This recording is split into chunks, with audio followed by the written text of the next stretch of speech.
जय हिंद दोस्तों, स्वागत है आप सभी का मेरे YouTube channel the balance soldier पर। मैंने आपको बताया था कल अपनी वीडियो में कि मैं स्टेनो से रिलेटेड और जॉब के बारे में मैं आपको बताऊंगी कि उससे संबंधित क्या क्या हमको तैयारी करनी पड़ती है स्टार्टिंग में, और हम किस तरीके से स्टेनो बन सकते हैं किसी भी कंपटीशन लेवल के एग्जाम में। तो सबसे पहले हमको स्टेनो के लिए शॉर्ट हैंड सीखनी पड़ती है।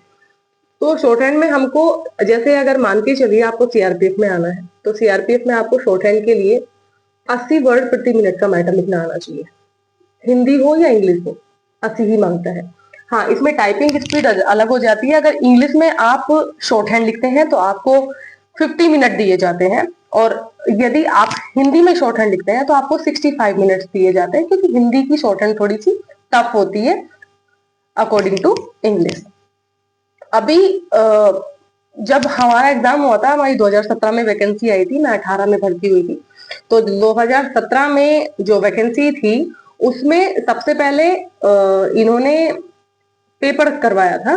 पेपर करवाने के बाद फिर फिजिकल टेस्ट हुआ था। फिजिकल टेस्ट करवाने के बाद इन्होंने शॉर्ट हैंड ली थी।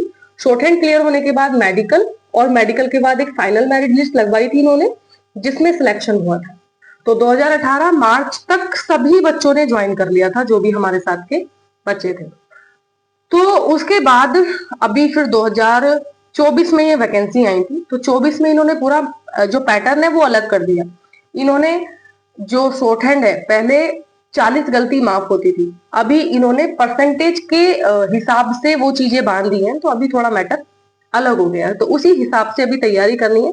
इसमें अभी रिटर्न हमको थोड़ा सा स्ट्रॉन्ग करना पड़ेगा, क्योंकि रिटर्न बेस पे मेरिट लगी इस बार। तो रिटर्न अच्छा ही चाहिए इसमें। पिछली बार ऐसा नहीं था। पिछली बार शॉर्ट हैंड अगर आपकी अच्छी है तो आपका सिलेक्शन पक्का है, और इस बार रिटर्न प्लस शॉर्ट हैंड दोनों ही बेहतर करनी पड़ेगी, वरना सिलेक्शन होना बहुत मुश्किल है, क्योंकि कंपटीशन का जो लेवल है बहुत ज्यादा टफ हो चुका है। तो काफी बच्चों का नंबर आया था, पर फाइनल में रिटर्न की वजह से उनका रिटर्न वीक था, तो वो रह गए। और शॉर्ट हैंड तो आपको पता ही है, अच्छे लेवल की मांगते हैं सीआरपीएफ में। उसकी शॉर्ट हैंड क्लियर करना एक बहुत बड़ा महाभारत है अपने आप में। इस बार शॉर्ट हैंड के साथ साथ आपको एग्जाम, रिटन लेवल एग्जाम की तैयारी बहुत अच्छे तरीके से करनी पड़ेगी, तभी सिलेक्शन हो पाएगा सीआरपी में, क्योंकि इस बार दोनों को ही कवर करके सीआरपी ने मेरिट लगाई है। तो वो चीज बहुत ज्यादा मायने रखती है। शॉर्ट हैंड यदि आपकी 80 से 90 प्रति वर्ड प्रति मिनट आप लिखते हो, तो आप सोचोगे कि हाँ ठीक, और उसमें आपकी गलतियां कम आती है। यानी लिखते हो और उसको उठाने में बहुत ज्यादा गलतियां करते हो, नहीं। 80-90 वर्ड प्रति मिनट की जब आप शॉर्ट हैंड लिखते हो, तो उसमें आपकी एक्यूरेसी अंडर 20 मिस्टेक्स ही आए। इससे ज्यादा है तो सिलेक्शन नहीं हो पाता, क्योंकि जब हम एग्जाम सेंटर में बैठते हैं तो घबराहट में हमारी गलतियां ज्यादा हो जाती हैं।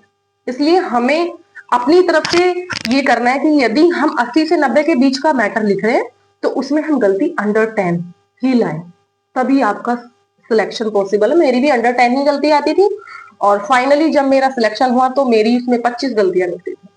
तो आप देख लीजिए, अंडर 10 और कहाँ 25। तो घबराहट से ये चीजें हो जाती हैं। तो इसलिए अपनी शॉर्ट हैंड का लेवल बहुत अच्छा रखना है, तभी आपका सीआरपी में सिलेक्शन हो सकता है।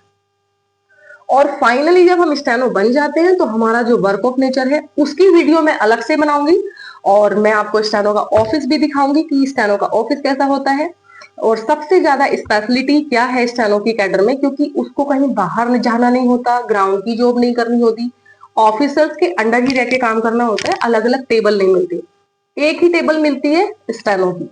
स्टेनो की टेबल, और अगली कंटेंट जो मेरा रहेगा वो रहेगा स्टेनो किस चार्ज को संभालता है, और चार्ज में क्या क्या स्टेनो को काम करना होता है, वो सारी चीजें मैं डिटेल में बताऊंगी। मगर उससे पहले स्टेनो के फॉर्म कब आते हैं, कब उसकी जानकारी मुझे देनी है। अभी सीआरपीएफ में 24 की भर्ती के बाद कोई फॉर्म अभी नहीं निकला है स्टेनो का, तो मुझे लग रहा है शायद अभी निकलेगा भी नहीं, क्योंकि 24 वाली जो भर्ती है काफी लंबी हुई थी। तो वैकेंसी इन फ्यूचर अभी मुझे लग रहा है 2-3 साल तो लग जाएंगे। तो अगर तुम्हारी शॉर्ट हैंड अच्छी नहीं है तो अपनी शॉर्ट हैंड सुधारें, अगली वैकेंसी का वेट करें, और 2-3 साल नहीं, कभी भी मूड घूम सकता है सरकार का। तो चाहे 26 में दे दे वैकेंसी, तो आप ये मत सोचना कि नहीं 2-3 साल बाद आएगी।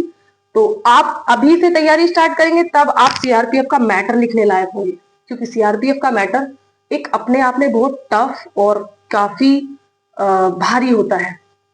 तो उसको आप देख के चलना, और अपनी तैयारी आज से ही स्टार्ट कर दो। ठीक है दोस्तों, मिलते हैं अगली वीडियो में। जय हिंद, जय भारत। नहीं लिखते हो और उसको उठाने में बहुत ज्यादा गलतियां